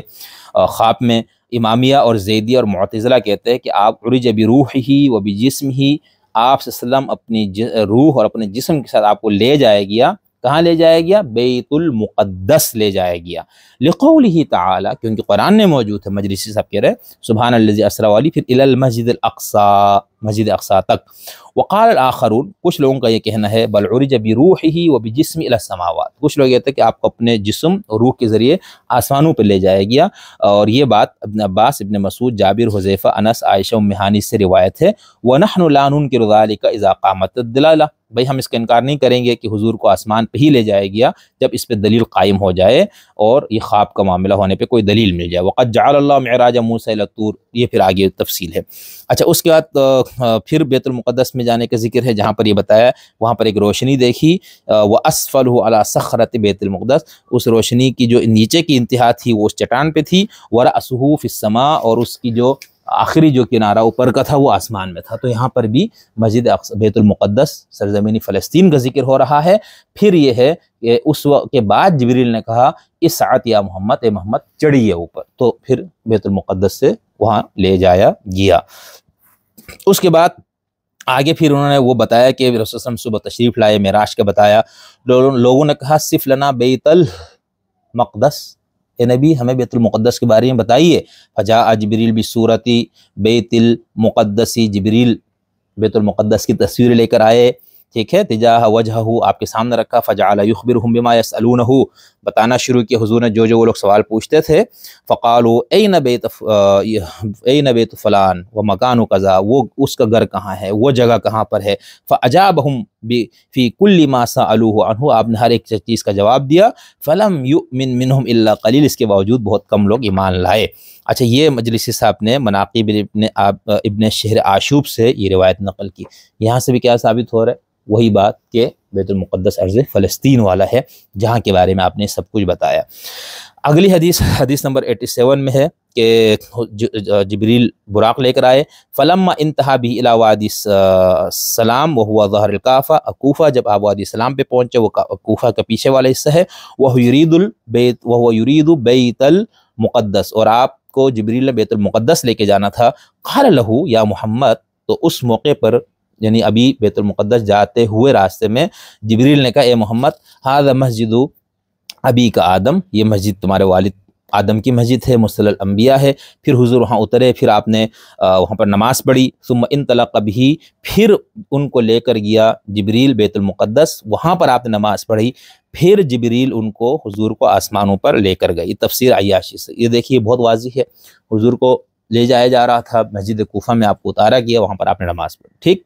اس کے بعد آپ کو بیت المقدس لے جائے گی، ٹھیک، پھر ثم عرج بہ الی السماء، پھر آپ کو آسمانوں پر لے جایا گیا۔ وقال بعضهم لبعض، اچھا یہ پھر جب حضور نے یہ چیزیں بیان کی تو انہوں نے ایک دوسرے سے پوچھا کہ بھئی دیکھو تم تو وہاں گئے ہو، فاسألوہ عن ایلہ، ان سے ایلہ کے بارے میں پوچھو، اچھا ایلیا جس کو ہم کہات کہتے ہیں، تو انہوں نے اس سے پوچھا، پھر حضور نے وہ چیزیں بتائی، اور جبریل آپ کے سامنے پورے اس ایلیا کو یا اس بیت المقدس کی اس پورے ایریا کو آپ کے سامنے پیش کر دیا، ٹھیک ہے۔ اسی طرح ایک آدمی سے متعلق ہے، وہ انہوں نے ابو عبداللہ سے روایت کو کہتے ہیں میں نے ان مسجدوں سے متعلق پوچھا جس کی فضیلت ہے، تو آپ نے کہا، انہوں نے کہا مسجد حرام اور مسجد رسول، تو میں نے کہا والمسجد الاقصی، اور مسجد اقصی کے بارے میں بتائیے، جعلت فداک، میں آپ پہ قربان جاؤں۔ فقال، آپ نے کہا ذاک فی السماء، یہ آسمان میں ہے، وإلیہ اسری رسول اللہ، اسی طرف رسول اللہ علیہ وسلم کو لے کر گیا۔ میں نے کہا ان الناس یقولون، لوگ تو یہ کہتے ہیں انہ بیت المقدس، بھئی یہ تو بیت المقدس ہے فلسطین میں۔ آپ نے کہا مسجد الکوفہ افضل منہ، مسجد کوفہ اس سے افضل ہے بیت المقدس والی، ٹھیک ہے۔ تو متضاد روایتیں ہیں، ایسا نہیں ہے کہ آپ ایک طرف کو لے کے کہیں کہ یہی ہمارا موقف ہے، یہ غلط بات ہو جاتی ہے۔ اور پھر ہم ابھی وہ ٹائم نہیں ہے، ورنہ اتنے تفسیری حوالے ہمارے پاس ہے، اتنے بڑے بڑے حدیث کی کتابوں کے، جس میں بیت المقدس کی فضیلت ہے، اسی کو مسجد اقصی بھی کہا گیا ہے، ٹھیک ہے۔ پھر یہاں پر مجلسی کے آپ نے بہار سے دیکھا بار بار کہ وہ آیت پیش کر کے پھر اس کا اطلاق اس مسجد اقصی پہ بھی کر رہے ہیں اور آسمان والے پہ، تو یہ دونوں قسم کی روایتیں ہیں۔ تو صرف ایک طرف کو لیں گے، آپ نے اگر آسمان والے کو ہی لے کر اس کو رد کرنا ہے تو پھر آپ دوسرا موقع بھی بتائیے کہ ہمارے ہاں یہ بھی پایا جاتا ہے، تو ورنہ آپ لوگوں کو غلط گائیڈ کرتے ہیں۔ اس کے بعد ایک اور روایت میں ہے حضرت فَلَمَّا جَرَتِ الرَّجُلُ وَانْتَهَتْ الْأَرْضُ، میں بیت المقدس پہنچا، حضور فرماتے ہیں تو میں ایک ایسے آدمی کے ساتھ تھا جو سب سے بہت حسین، بہت خوبصورت، بہت جسمانی لحاظ سے بہت مکمل تھا، اور چہرے بشرے کے لحاظ سے جب اس نے میری طرف دیکھا، السلام علیکم یا بنی السلام علیکم، ٹھیک ہے، یہاں پر بھی وہی ہے۔ اس کے بعد یہ ہے کہ فَمَنِ الَّذِي لَقِيتَ عِنْدَ الْبَابِ، آپ وہاں پر دروازے سے کس کس سے ملے، یعنی بیت المقدس کے دروازے پر، تو یہاں پر بھی بیت المقدس اسی کا ذکر ہے۔ پھر ان اللہ یقول فی کتابی، بہار میں ہے کہ سبحان الذی، پوری آیت لکھ کے، فکان من آیات اللہ اراہ محمد، وہ نشانیاں جو حضور خدا نے محمد کو دکھائی کہ آپ کو لے کر گیا بیت المعمور کی طرف، اور وہ مسجد اقصیٰ ہے۔ اب یہاں پر بالکل بیت المعمور ہی کو مسجد اقصیٰ قرار دیا گیا ہے، ٹھیک ہے۔ تو یہ مجلسی صاحب کی کتاب ہے بہار۔ اچھا، اس کے اندر انہوں نے جلد نمبر 98 پہ غالباً بیت المقدس کی فضیلت پہ ایک باب بھی انہوں نے قائم کیا ہے، تو اس کے تقدیس اور تقدس کا موجود ہے وہاں پر۔ پھر اس کے بعد ایک اور روایت ہے جس کے اندر یہ ہے کہ حضور صلی اللہ علیہ وسلم کو وہاں لے جایا گیا مسجد کوفہ میں، اور پھر وہاں سے آپ کو جبریل لے کر گئے مسجد کوفہ سے، وہاں آپ نے نماز پڑھی، سب کچھ موجود ہے۔ پھر اس کے بعد اس روایت میں بھی ہے کہ ما بعد المسجدین افضل من مسجد کوفہ، دنیا میں دو افضل ترین مسجدوں کے بعد مسجد کوفہ افضل مسجد ہے۔ تو یہ بہار کے اندر اس سے متعلق جو روایتیں تھیں، میں نے کوشش کی کہ وہ سب آپ کے سامنے پیش کر دوں، تاکہ آپ کے پاس دونوں کا موقف یا دونوں طرف کا جو نقطہ نظر وہ آپ کے سامنے آ جائے۔ تو یہ ہو گیا اہل تشیع کا وہ موقف جس کو آج کل ہمارے ہاں کچھ دوست، کچھ احباب بئی طور پیش کر رہے ہیں کہ یہی شیعوں کا متفقہ موقف ہے۔ تو اس حوالے سے میں نے آپ کو بتا دیا کہ بھائی اس کے اندر یعنی ایک سے زائد آ رہا ہے، ایسا نہیں ہے کہ تمام شیعوں نے مسجد اقصیٰ قرآن میں جس کا ذکر ہے اس کو ہی بیان کیا، ٹھیک۔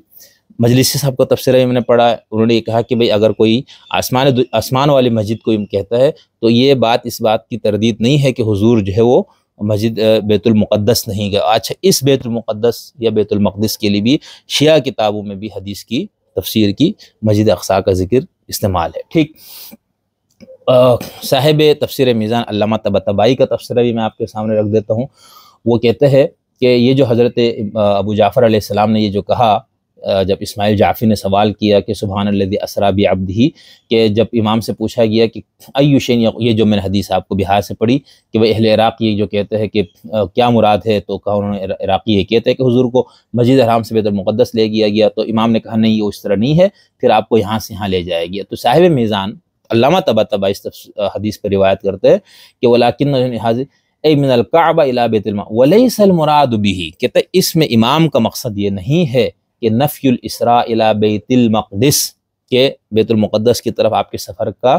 کی نفی کی جائے، وہ بھی موجود ہے۔ ولا تفسیر المسجد الاقصیٰ فی الآیت بالبیت المعمور، اور نہ ہی اس آیت میں مسجد اقصیٰ سے انہوں نے اس کی تعبیر بیت معمور سے کی ہے، بل المراد، بلکہ مراد یہ ہے امام کو اس روایت میں کہ ان ینتہی اسراء الی بیت المقدس ولا یتجاوز، جو لوگ یہ سمجھتے ہیں کہ بھئی یہاں پر ختم ہوا، اسٹاپ ادھر ہی تھا، واپس ہوا، اس کی تردید کے لیے کہا کہ ایسا نہیں ہے، بلکہ وہ اس سے اوپر بھی گئے۔ فقط استفادت روایات بتفسیر مسجد اقصیٰ ببیت المقدس، بہت سی روایتیں موجود ہیں جس میں یہ بتایا گیا ہے کہ بھئی مسجد اقصیٰ سے مراد بیت المقدس ہی ہے، ٹھیک۔ یہ اہل تشیع کا جو اقلیت کا موقف ہے وہ میں نے آپ کو بتا دیا کہ وہ جب اس مسجد اقصیٰ، قرآن میں جو مسجد اقصیٰ ہے اس سے مراد آسمان والی مسجد لیتے ہیں، جبکہ جمہور جو ہے وہ اس کے خلاف ہے۔ دور حاضر کے ایک بڑے نامور عالم اسکالر اہل سنت سے ان کا تعلق ہے، تو فیل ہاشمی صاحب کا موقف بھی بتا دیتا ہوں، وہ کیا کہتا ہے، ٹھیک ہے۔ اہل سنت کا میں نے آپ کو بتا دیا، ان کے ہاں تو اس لحاظ سے ایک لحاظ سے اجماع ہے۔ ہاشمی صاحب لکھتے ہیں اس مسئلے پر اب تک مطالعے کا ماحصل یہ ہے، کیا ہے جی، اس امر کی کوئی دلیل، نص یا روایت نہیں کہ مکہ میں ہوتے ہوئے اس طرح نماز پڑھتے تھے کہ خانہ کعبہ اور بیت المقدس دونوں سامنے ہو۔ اگر اتنا بڑا تردد تھا تو اس کا بیان ہونا ضروری تھا۔ غار حرا میں تو ہم سب نے کھڑے ہو کر دیکھا کہ حرم مکی بالکل سامنے ہے، کسی مولوی صاحب کا تکلف بارد ہے جو تطبیق کے شعبے میں فرض کر لیا گیا۔ نمبر 2، ہجرت کے بعد بیت المقدس کی طرف منہ کر کے نماز پڑھنے کے بارے میں مجھے مولانا انور شاہ کاشمیری کی رائے اچھی لگی۔ جس طرح وسلم بعثت سے پہلے نبوتیں لوکل تھی، اسی طرح ان کے قبلے بھی لوکل تھے۔ بنی اسرائیل کو قومی قبلہ بیت المقدس تھا، مدینہ منورہ میں طویل عرصے سے یہود آباد تھے اور ان کے قبلہ بیت المقدس ہی تھا۔ مسلمانوں نے اسی کو قبلہ برقرار رکھا کہ کسی عمارت کی پوجا تو مطلوب نہیں تھی، رسول صلی اللہ علیہ وسلم نے ہجرت کے بعد استصحاب حال کے طور پر اسی کو اختیار کیا، اس کے لیے وہی نہیں تھی، یہ شرائع من قبلنا ہی کی دلیل تھی۔ نمبر 3، بلا شبہ قبلہ اول مکہ مکرمہ ہی تھا جس کے لیے قرآن نص موجود ہے۔ ٹھیک، یہ پوری ایک بحث ہے کہ بھئی تحویل قبلہ سے وہ کیا ہے، تو تمام شیعہ سنی تو یہی مانتے ہیں کہ پہلے بیت المقدس کو قبلہ قرار دیا گیا تھا، بعد میں مسجد حرام کی طرف موڑا گیا۔ وہ جو سورہ بقرہ دوسرے سپارے کی بالکل شروع کی جو آیتیں، اچھا اس میں اہل پرویز اہل قرآن جو اس کو بالکل ہی روایتوں کو نہیں مانتے، وہ بالکل اس کا دوسرا مفہوم لیتے، وہ ہم کسی اور اس میں بیان کریں گے۔ اس کے بعد انہوں نے یہ آیت لکھی، ان اول بیت وضع للناس الذی بکۃ مبارک، پہلا گھر جو بنایا گیا وہ مکے میں ہے۔ ان کا یہ کہنا ہے طفیل ہاشمی کہ بیت المقدس کو مسلمانوں کا قبلہ بنانا سرے سے مطلوب تھا ہی نہیں، کچھ عرصہ اسے اس لیے رہنے دیا تاکہ لنعلم، یہ ٹھیک ہے۔ آیت کے اس جز سے بھی معلوم ہوتا ہے کہ قبل از ہجرت مکہ ہی قبلہ تھا، صرف اس اعتبار سے قبل اول کہنا درست ہے۔ باقاعدہ ریاست کا آغاز مدینہ سے ہوا، مکہ میں ہنوز امت کی تشکیل نہیں پائی تھی، بیت المقدس سے مسلمانوں کا دعویٰ صرف سینہ زوری ہے، اور یہ سارا، یہ تو اب اس پس منظر میں بات ہو رہی۔ اب سورہ اسراء والی جو ہمارے موضوع سے متعلق خاص ہے وہ یہ پوائنٹ نمبر 6، سورۃ الاسراء میں جس مسجد اقصیٰ کا ذکر ہے وہ البیت المعمور ہے، کیونکہ یہ ممکن نہیں کہ ایک ہی جگہ کو قرآن سورہ روم میں ادنی الارض قریبی زمین اور سورۃ الاسراء میں المسجد الاقصی بعید ترین مسجد کا ہے۔ انہوں نے ایک بالکل نئی دلیل دی اس بات کے لیے۔ یوں بھی یہ مسجد عموی عہد میں مسجد حرام کے مقابلے میں تیار کی گئی تھی، ٹھیک ہے، کیونکہ وہاں عبداللہ بن زبیر کا قبضہ تھا، اور قیامت تک قریش یعنی بن امیہ کا اقتدار برقرار رکھنے کے لیے اس کی مینار پر سیدنا عیسیٰ علیہ السلام کو اتارنا تھا۔ اس کی زیارت اور نماز کے ثواب کے لیے بھی ترغیبات دی گئی جو سراسر سیاسی تدابیر تھی۔ میرے خیال میں موجود جو اراضی فلسطینیوں نے وہ بیچ دی، جس پر زبردست قبضہ کیا گیا، وہ مالکوں کو واپس کر دی جائے۔ یہاں پر جو موضوع سے متعلق بات ہو صرف پوائنٹ نمبر 6 تھا، جس میں انہوں نے یہ بتانے کی کوشش کی بھئی قرآن میں جو مسجد اقصیٰ ہے یہ بیت المعمور ہے۔ سنیوں میں سے کسی نے یہ بات نہیں کی، اہل تشیع کے ہاں یہ ایک موقف ہے جس موقف کو ہاشمی صاحب بھی لے رہا۔ اب یہ نہیں معلوم کہ شیعوں کو موقف پڑھ کے انہوں نے یہ اپنایا یا خود اپنے اجتہاد سے انہوں نے اس کو کر لیا۔ دیکھیں اس طرح کے معاملات میں تو اجتہاد نہیں ہے نا، یہ غیب کی چیزیں ہیں نا، تو شیعوں کے ہاں تو معصومین سے کچھ روایتیں موجود ہیں۔ خیر، پھر ہاشمی صاحب لکھتے ہیں کہ عہد نبوی میں اس شہر کا نام ایلیا تھا، یہاں ایک چٹان پر ہیکل سلیمانی تھا جسے گنبد صخرہ بھی کہا جاتا ہے۔ حضرت عمر کے دور میں جب یہ شہر فتح ہوا، حضرت عمر خود اس کا چارج لینے آئے تو نماز کے وقت انہیں پیشکش کی گئی کہ وہ ہیکل سلیمانی نماز ادا کرے۔ انہوں نے یہ کہہ کر انکار کر دیا کہ مبادہ اسے بات مسجد بنا لیا جائے۔ انہوں نے اس سے ہٹ کر ایک خالی جگہ نماز ادا کی۔ عرب میں اس ہیکل سلیمانی کو مسجد اقصیٰ کے نام سے کوئی نہیں جانتا تھا۔ سورہ اسراء میں بھی کہا گیا کہ لنریہ من آیاتنا، اور سورہ نجم میں بھی لقد رأى من آیات الکبریٰ۔ یروشلم میں پہل عبد الملک بن مروان نے مسجد کی تعمیر شروع کی جو اس کے بیٹے ہشام کے عہد میں مکمل ہوئی۔ یہی نہیں بلکہ شام اور دمشق کے بارے میں وہ تقدس کی روایات جو ملاحم کے زمانے میں بیان کی جاتی بن امیہ کی کارستانی ہے۔ روایت سے تب استناد درست ہے جب وہاں کوئی مسجد موجود ہوئی ہو۔ یہود نے اپنی تاریخ پر بہت اہتمام سے لکھی ہے، انسائکلوپیڈیا برٹانیکا، جیوش انسائکلوپیڈیا وغیرہ دیکھیے۔ تو یہ ہو گیا ہمارے محترم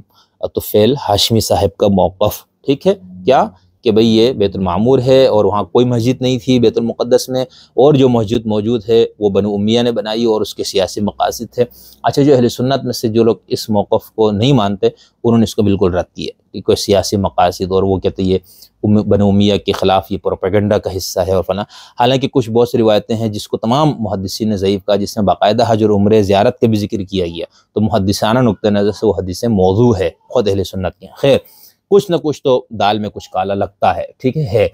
اچھا، اب ہم چلتے ہیں آخری 2 موقف ہم نے لینا ہے۔ ایک اہل قرآن، یعنی اہل قرآن میں سے ہمارے ہم مسئلہ پرویز صاحب اپنے آپ کو اس اہل قرآن سے چکرالی صاحب وغیرہ سے الگ رکھتے ہیں، لیکن ہم علامہ پرویز صاحب کو یہاں پر موقف بیان کرتے ہیں، اور علامہ پرویز صاحب کے ساتھ ہی ہم جو موقف بیان کریں گے وہ ہمارے عصری صاحب کا ہے، جو کہ ہمارے جن کو اہل حدیث مذہب سے یا اہل حدیث مسلک سے ان کا تعلق تھا، حافظ عنایت اللہ اثری، ان کا انتقال ہوا ہے 1980 میں، ٹھیک ہے۔ ان کے بارے میں ہمارے آئین پرویزیت کے مصنف مولانا عبدالرحمن کیلانی صاحب نے لکھا ہے کہ یہ جو تھے یہ اہل حدیث تھے عصری صاحب، ٹھیک ہے۔ حافظ عنایت اللہ عصری صاحب، ٹھیک ہے، عصری صاحب لکھتے ہیں اپنا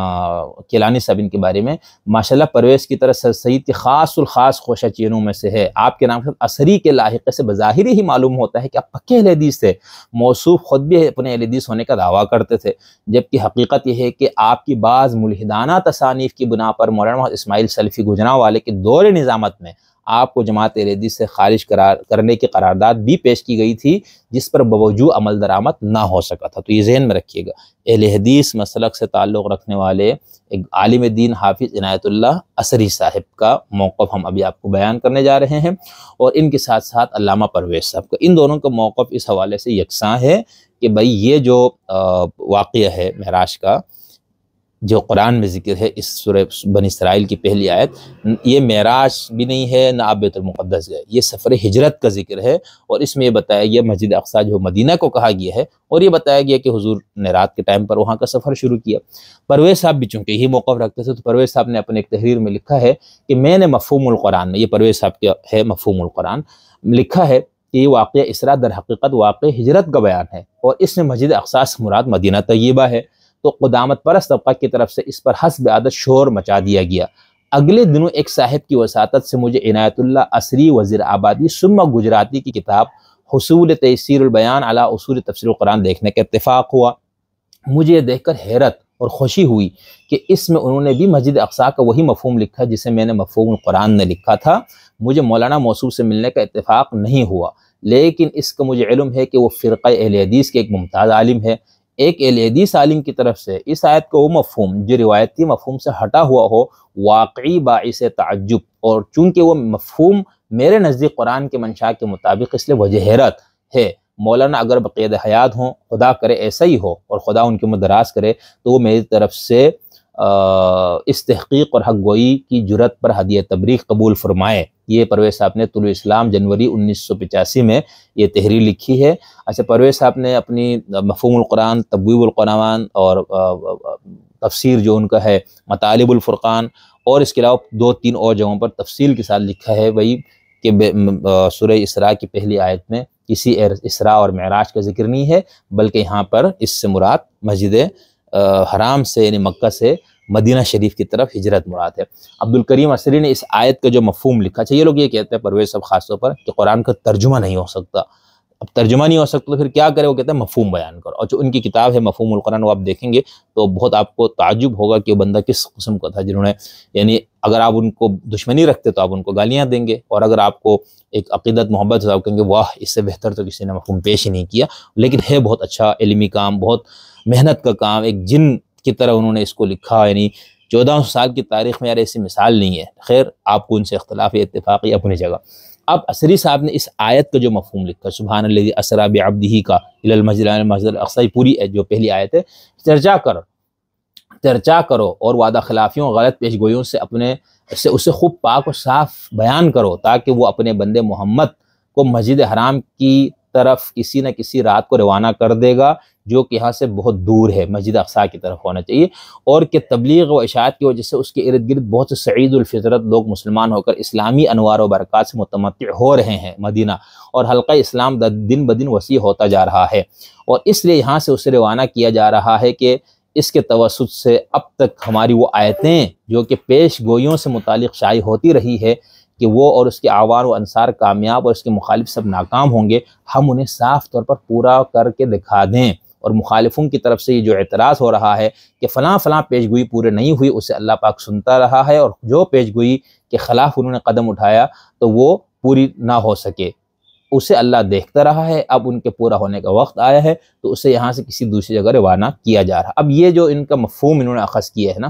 یہ میں نے آپ کو پہلے بتایا کہ ترجمے کے خلاف ہے، یہ تو قرآن کا ترجمہ نہیں ہو سکتا، لہٰذا ہم اس کا مفہوم بیان کریں گے۔ اچھا، اسی سے ملتا جلتا مفہوم جو ہے علامہ پرویز صاحب نے بھی اپنے اس میں مفہوم القرآن کے اندر اس آیت کا پیش کیا ہے۔ میں یہاں پر صرف یہ بتانا چاہ رہا ہوں کہ یہ قطع نظر اس کے کہ ہم ان کو باطل کہے، کفر کہے، جو بھی آپ نے کہنا ہے وہ آپ اپنے عقیدے، مذہب، مسلک کے مطابق آپ ان پہ فتویٰ لگا لیجئے، لیکن صرف بتانے یہ تھا کہ قرآن میں جو مسجد اقصیٰ ہے اس سے متعلق کتنی آ رہا ہے، ٹھیک ہے، اور یہ بھی ان کو اس لیے اختیار کرنی پڑی، اس سے پرویز صاحب نے جو دیگر مقامات پہ بھی انہوں نے اس پہ لکھا ہے کہ بھئی وہاں پر کوئی مسجد تھی ہی نہیں، یہ تو مسجد بعد میں مروان کے دور میں بنی، تو آپ کس طرح سے کہتے ہیں کہ حضور، یعنی ایک تو یہ لوگ معراج کی بالکل ہی منکر ہے، نہ خواب میں مانتے ہیں نہ ہی بیداری میں مانتے، یہ تو بات کلیئر ہو گئی نا، کیونکہ سائنسزم والے لوگ تھے اور ایسی تعویلات تفسیر نہیں لینا چاہتے تھے جو عقل کے لیے یا سائنسی حقائق سے بالکل متصادم ہو جائے۔ وہ کہتے ہیں یار یہ کیسے ہو سکتا ہے، یعنی رات کے کچھ لمحے میں یہ سب کچھ ہو کے آ جائے، وہ نہیں مانتے۔ دوسرا نہ ماننے کی وجہ پرویز صاحب نے بہت، جو ان کے خیال میں بہت علمی نقطہ تھا، وہ یہ تھا کہ جب آپ معراج کو مانیں گے تو آپ خدا کو کسی جہت اور مکان میں مقید مانیں گے، جو کہ بالکل باطل ہے۔ اب اس کا جواب بھی دیا گیا کہ ایسا نہیں ہے، آپ غلط سمجھ رہے ہیں کہ ہم خدا کو کسی جہت میں مانتے۔ خیر، تو یہ دو تین وجوہات ہیں جس کی وجہ سے پرویز صاحب تو بالکل ہی اس کے منکر ہے، ٹھیک ہے، کہ معراج نہ خواب میں ہے نہ بیداری میں ہے۔ تو بھئی قرآن میں جو ہے، انہوں نے کہا قرآن میں سفر ہجرت کا ذکر ہے۔ اچھا، دلچسپ بات ہے کہ پرویز صاحب کا جو نظم قرآن کا جو تصور ہے نا، وہ اصلاحی، فراحی، غامدی سے بھی بہت آگے کا ہے۔ وہ بالکل ایسا مانتے ہیں کہ ایک آیت دوسری آیت، ایک سورت دوسری سورت سے بالکل جڑی ہوئی ہے۔ پرویز صاحب نے اپنے ایک لیکچر میں یہ بتایا بلکہ کہ اگر آپ ان میں سے کسی ایک آیت کو نکال دیں گے تو ایسا ہوگا جیسے